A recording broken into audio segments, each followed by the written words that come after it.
I remember the day I decided to burn the photograph. I held it over the flickering kerosene lamp, the paper thin and brittle with age, and for a moment, I thought I could still feel the cold on my fingers, the bitter Russian wind that had carved lines into the faces of men long dead. But then I saw her, Lilia, and the 5 stone children, their granite smiles mocking the inferno that consumed everything around them. Was I a monster for wanting to erase that memory? Tell me if you had witnessed what I witnessed, the starvation, the frostbite, the sheer, crushing weight of humanity stripped bare. Would you have allowed that single, deceptive image of innocence to survive? It has haunted me for 80 years, this frozen moment of art in the lap of Armageddon. And I have to ask myself every single morning, did that photograph save me, or did it condemn me? My name is Viktor Petrov. I was a young man then, barely 19 years old, a private in the 62nd Army, thrust into the meat grinder that was Stalingrad in the autumn of 1942. Before the war, I was a student in Leningrad, a quiet, introspective boy who dreamt of being an architect. I loved the lines of buildings, the permanence of stone, the way a well-placed window could frame the sky. I loved structure, order, and beauty. Stalingrad, as I found it, was the absolute screaming antithesis of everything I held dear. It wasn't a city. It was a mausoleum of twisted steel and pulverized brick, a lunar landscape perpetually shrouded in the dust of its own destruction. The air was thick with the smell of smoke, cordite, and something else. A metallic, sickly sweet stench I quickly learned was blood. The Volga was supposed to be our lifeline, but it felt more like a barrier, a black, frigid line separating us from any semblance of safety. I arrived in October, just as the German 6th Army was making its final, desperate push. They owned the factories, the Mamayev kurgan, most of the streets. We owned slivers of basement, shattered trenches, and the grim, unyielding resolve of men who had been told there was no retreat. My initial assignment was simple yet deadly, holding a stretch of the ruined Krasny Oktyabr Red October factory complex. We were ghosts in the wreckage, fighting room to room, wall to wall, often engaging in hand-to-hand combat using shovels and bayonets, because the distance was too short for a rifle. The German Fritz were everywhere, and hunger was our constant companion. I saw men weep not from fear, but from the gnawing emptiness in their bellies. In my squad was Sergeant Pavel, a hardened veteran from the collectivization drives, silent and terrifyingly efficient with a submachine gun, and Dmitri, a gentle farmer from the Don region who spoke constantly of his wife's borscht, detailing the ingredients with a desperate precision that made our mouths water. And then there was Lilia. She was our medic, though she looked more like a fierce, soot-stained angel. Lilia couldn't have been older than 22. She had eyes the color of the Siberian sky in winter, a brilliant, shocking blue, and a demeanor of total, unbroken calm.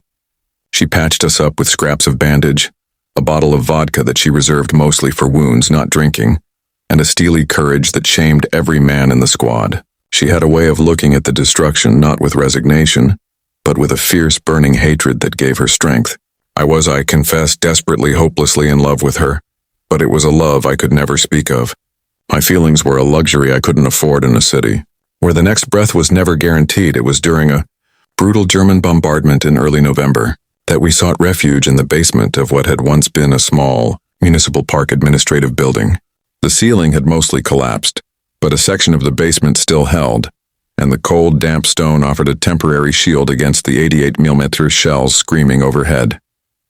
When the shelling subsided enough for us to venture out for a moment of reconnaissance, Pavel, Dmitri, Lilia, and I found ourselves standing in the courtyard of what was left of the park. It was a scene of utter desolation, stripped trees, churned earth, and the skeletal remains of wrought iron fences. But then I saw it. In the center of the courtyard, miraculously untouched by the fiercest fighting, stood a fountain. The basin was cracked, the water supply long severed, but on the pedestal, a circular array of 5 children carved from a heavy gray granite were fixed in an eternal dance. They were small, no taller than a meter, holding hands, their faces uplifted in what appeared to be pure, unadulterated joy.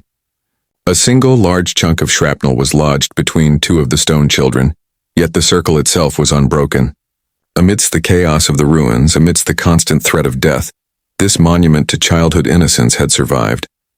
Pavel simply spat on the ground and said, "A waste of good granite. We should use them for cover." Dmitri, however, let out a soft sigh and whispered, My daughter, she has a smile like that. But Lilia reacted differently. She walked slowly toward the fountain, her boots crunching over the glass and debris. She reached out and traced the outline of one of the children's faces, her hand black with soot against the cold, pale stone. A flicker of something I couldn't quite name passed across her face. Not sadness, not hope, but something profoundly, deeply human. Then she pulled out a small, boxy camera from inside her greatcoat. I hadn't even known she possessed one. It was an old Soviet model, perhaps a Fed or a Zorky, wrapped carefully in a piece of oiled cloth.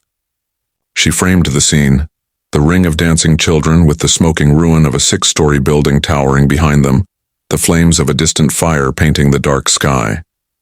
And then she clicked the shutter. That sound, the delicate mechanical click of a camera in the middle of a battle that was shaking the earth, was the most jarring, surreal sound I had ever heard. "Why, Lilia?" I asked, my voice hoarse from the dust and the cold. "Why waste a piece of film on this? It's just stone." Her blue eyes met mine, and for the first time I felt the sheer weight of what she was holding inside. "Because, Victor," she said, her voice a low, steady murmur, "this is what they tried to kill. This idea of life. This moment is a lie. The children are not dancing. They are frozen. But the lie is beautiful, and I want the world to remember the specific way they tried to kill the beautiful things." She developed the photograph later that week, in the chemical storage room of the factory, using makeshift solutions and the light from a single heavily filtered candle. The result was stark and brutally honest, a perfect composition of innocence against absolute destruction. The light from the distant fires gave the scene a strange infernal glow, a halo of destruction around the stone figures. We all saw it. Pavel dismissed it as foolish sentiment. Dmitri stared at it for a long time, then carefully folded it and placed it in the inner pocket of his coat. He said it was his insurance against forgetting what he was fighting for. But the real story of the photograph began days later. We were pushed back relentlessly, losing ground, losing men. We were down to 3 men, Pavel, Lilia, and myself, when we were completely cut off and surrounded in the basement of a ruined house near the Barmaily fountain, another famous statue that was long gone. We hadn't eaten a proper meal in days. The rations were gone. The cold was unbearable, seeping into our bones. The Germans were above us, clearing the rubble, certain they had us trapped. Despair began to set in, a black, suffocating presence that was far more dangerous than the enemy. It was in that moment of absolute desperation that I saw the photograph again. Lilia had retrieved it, and she was studying it under the dim light filtering through a crack in the ceiling. Pavel, his face gaunt and pale, looked over her shoulder. "Put that away, girl," he growled. "It means nothing now. We're dead." "No, we are not," Lilia retorted, her voice suddenly fierce. "Look at them. They are still standing. They are still dancing. We are still fighting." I remember thinking, she's going mad. The hunger, the cold, the terror, it was finally breaking her. But then she turned to me. "Victor, you wanted to be an architect. Look at the photograph. Look at the lines. The ruins frame the children perfectly. It is a work of art, yes? But look closer at the foundation. They are standing on a solid stone base." Her eyes, usually so calm, were glittering with a sudden alarming intensity. Where there is a solid stone base, there is a deep basement. This house, the one above us, it's newer, less solid. But this fountain, it was in the park next to an administrative building. Those buildings were built with deeper foundations to protect records and supplies. If this picture is true, the children are a landmark. The base is a clue. It was a mad theory, a desperate reach for salvation based on the aesthetics of a photograph taken a week prior. But desperation is a powerful fuel. We spent the next 12 hours digging. We used our bayonets, our mess tins, our bare hands, clawing at the frozen earth and debris in a tiny, unused corner of the cellar, all guided by Lilia's conviction and the visual information captured in that single piece of paper. We were inches from collapsing from exhaustion when Pavel's bayonet struck something hollow. It was a passage, barely wide enough for a man to crawl through, leading away from the ruined house and toward the administrative park building. It was a forgotten maintenance tunnel, likely used for utility lines, and it was a path to freedom. So that's the situation I was in, and I had to make a choice. The photograph, a sentimental capturing of a broken statue, became the map to our survival. A final, almost mystical gift from the ghost of a lost city. Before I tell you what happened next, the final, brutal climax of our escape, I want you to pause and comment below what you would have done in my shoes. Would you have trusted a beautiful lie, a picture of dead stone children to guide you out of the city of the dead, or would you have dismissed it as a distraction, a frivolous piece of art that had no place in the war? Would you have held on to the hope it represented, or surrendered to the overwhelming despair of Stalingrad? The tunnel was narrow, freezing, and choked with frozen mud. We crawled for what felt like an eternity, the silence a heavy, oppressive thing after the constant roar of the battle. We moved not toward the Soviet lines, which we knew were too heavily fortified by the Germans to breach, but to the west, deeper into the German-held factory district, a counterintuitive move that Lilia insisted was our only chance. They expect us to run to the Volga, she reasoned in a ragged whisper, not into their heart. The air was stale, the smell of burnt oil and decay strong, but it was air, and we were moving. After nearly an hour, we emerged into a large, cold underground chamber, the forgotten sub-basement of the administrative building, exactly as Lilia had predicted. It was a storehouse, and though mostly empty, in one corner, shielded by collapsed shelves, was a small, wonderful cache. A few tins of preserved cabbage and half a dozen loaves of rock-hard, stale bread. It was the Feast of Kings. We ate slowly, painfully, forcing our starved stomachs to accept the food. The stone children's photograph, crumpled and stained, lay on a rusty workbench next to us, an almost sacred artifact. But the discovery in the chamber was not just food. As we explored, Pavel, ever the pragmatist, found a locked steel door leading to another section of the sub-basement. Using a piece of pipe and sheer brute force, he managed to pry it open. What we found inside was a revelation that would forever change how I viewed the war. Lilia and that cursed photograph. It was a records room, filled with cabinets and boxes, but tucked into the very back, behind a stack of pre-war blueprints, was a makeshift German interrogation and observation post. On a small folding desk, lit by a single weak bulb connected to a field generator, were files, maps, and most damningly, a small black leather-bound journal. It was the personal diary of the German Major Klaus Reinhardt, the commander responsible for this sector. And in that diary, the photograph was mentioned. I translated the German, my old university lesson suddenly rushing back to me. Reinhardt wrote of the Steintanzkinder, the stone-dancing children. He wrote that the location of the fountain, which sat directly above this sub-basement, was deemed a critical, psychological landmark. He had ordered his men not to intentionally target the statue, stating, "Let the Bolsheviks see the dancing children, and let them think of the innocent life we are liberating them from, even as we cleanse the filth from their city." He used the statue as a propaganda tool, a subtle symbol of German culture and the superiority they claimed to be restoring. But then came the crucial entry, dated just 3 days before. We have established a small hidden observation post in the park administrator's building basement.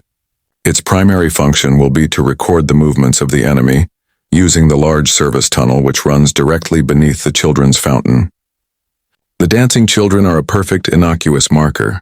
If the enemy ever suspects the tunnel's existence, the statue provides an unmissable clue above ground, confirming their trajectory. A fatal trap, disguised by a piece of sentimental statuary. The children dance for our victory. My blood ran cold. The statue wasn't a symbol of survival. It was a psychological weapon, a bait, a trap designed by a mind as cruel as it was calculated. The Germans had allowed it to stand, knowing that a desperate Russian might use it as a point of reference, and in doing so, lead themselves directly into a compromised area, which they would then clean out. The purity Lilia had seen in the photograph, the lie she had wanted the world to remember, was a lie built into the very strategy of the enemy. I looked at Lilia, who was reading over my shoulder. Her face was absolutely devoid of color. The relief of escape was instantly replaced by a deep, terrifying despair. "He planned for us to find the statue," she whispered, her voice cracking. "He planned for the sentiment. He planned for the hope." "Yes," I confirmed, my voice flat. "But he didn't plan for you to use it as a map to his own hidden post. He thought the tunnel was for observing us. We will use it for observing him." This was the climax. We had food, a map of the tunnel system on Reinhardt's desk, and the most crucial element of all, knowledge of the Major's routine from his journal. The tunnel network connected this sub-basement to the main German communication trench system. The photograph, the beautiful lie, had not just saved us. It had delivered us to the enemy's nerve center. Pavel, silent until now, took charge. His eyes were alight with a terrifying professional focus. "We are not escaping," he stated, his voice a low growl. "We are counterattacking. We have his journal. We have his maps. We have a way into the trenches. It is 3 men against a company, but we have the advantage of surprise." We spent the next hours preparing. We used the knowledge from Reinhardt's own journal to time our move. We found 3 German stick grenades in the post supplies and a small bottle of high-proof alcohol. Not vodka, but a medical spirit. Lilia, her face set in a grim mask, took the spirit, soaked the Major's maps and documents in it, and tucked them away. I memorized the key tunnels and command post locations. Our target was clear: the communications bunker that Reinhardt frequented. Under the deep, dark cover of a freezing, starless night, we crawled through the last leg of the tunnel system. We emerged not into a battlefield, but into the quiet, snow-dusted rear of the German-held sector, right inside their main communication trench, mere meters from Major Reinhardt's bunker. The plan was simple, desperate, and suicidal: create a diversion with the grenades, and then, using the momentary chaos, get into the bunker and eliminate the commander. Pavel went first, a shadow in the darkness. He tossed 2 grenades, one toward a latrine area, the other toward a supply dump. The explosions ripping the night open. Shouts, sirens, and the frantic barking of German orders erupted. In the confusion, Lilia and I sprinted toward the bunker entrance. We found Major Reinhardt inside, a tall, impeccably dressed man staring in fury at a map, completely oblivious to his fate. He looked up, his face a mask of cold intellectual disdain, seeing only a soot-covered private and a young woman in a medic's coat. "Bolshevik swine," he snarled, reaching for his sidearm. Lilia was faster. She didn't use a gun. Instead, she threw the alcohol-soaked journal and maps onto his desk, followed by a lighter she'd salvaged. The papers flared instantly. As the Major recoiled, momentarily blinded by the flash, she pressed the photograph, the single image of the dancing stone children, onto his chest and plunged her army knife, not into his heart, but into the hand that held the photograph there. "You wanted the beautiful lie to mark your victory, Major?" She screamed, her composure finally shattered, her voice a raw primal sound of rage and pain. "Then let the lie be the last thing you hold. The children are still dancing." The whole scene lasted maybe 5 seconds. I fired my rifle into the ceiling to confuse the incoming Germans, grabbed Lilia, and we plunged back into the tunnel system just as the first German soldiers reached the bunker entrance. We crawled back, Pavel covering our retreat with sharp, well-placed shots. We made it out of the ruined Park District and into the northern part of the city, using the chaos we had created as our shield. The aftermath was both terrifying and profoundly relieving. We never saw Major Reinhardt's body, but the German command in that sector was thrown into disarray. We eventually found our way back to the main Soviet lines days later, starved, frostbitten, but alive.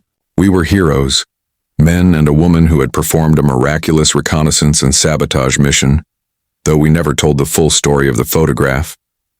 It was our secret, our burden. Dmitri, who had the photograph first, never made it. He was killed during the initial German push before we found the fountain. Pavel and I fought until the final German surrender in February 1943. He was decorated, but he was never the same. The silence became a permanent part of him. As for Lilia, she survived the war, but the fierce light in her eyes was replaced by a deep, quiet shadow.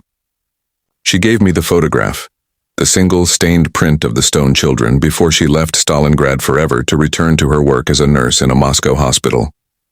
"Keep it, Victor," she said, her voice soft and final. "It is the record of the lie that saved us and the truth that almost killed me." I went back to Leningrad, finished my architecture degree, and lived a long, full life. I became a successful architect, ironically designing monuments to the Soviet victory, monuments of solid, permanent stone. The irony of using stone to commemorate the war was never lost on me. For decades, the photograph remained in a locked box, a silent witness to my darkest days. I looked at it sometimes and I didn't see innocence. I saw the calculated cruelty of an enemy who knew how to weaponize hope. I saw the eyes of Major Reinhardt and the desperate, heartbreaking rage in Lilia's face. I saw the hunger that had driven us into a trap, and the sheer luck that had turned the trap back on its maker. I saw not heroes but survivors who had gambled everything on a beautiful lie, and that is why that cold morning 80 years later, I thought about burning it. To destroy the final physical evidence of that terrible calculus, but I couldn't. I held it over the flame and I saw the light from the burning city reflected in the stone faces, and I understood. The lie wasn't in the photograph. The lie was the war itself, which convinced men to destroy innocence. The children were still dancing, frozen forever, because the idea of hope, even when co-opted and used against us, is the one thing that can never truly be destroyed. It will always offer a path, even if that path leads through darkness, so I didn't burn it. I sealed it away, preserving the truth of the lie for all of you now to consider. Like this video if you were on my side. If you think using the enemy's own trap against them was the only choice we had. Subscribe for more stories like this, the forgotten emotional truths behind the grand narratives of history. And share your final thoughts on this whole mess in the comments section. Tell me, was the photograph a miracle or a curse? I'll see you all in the next story.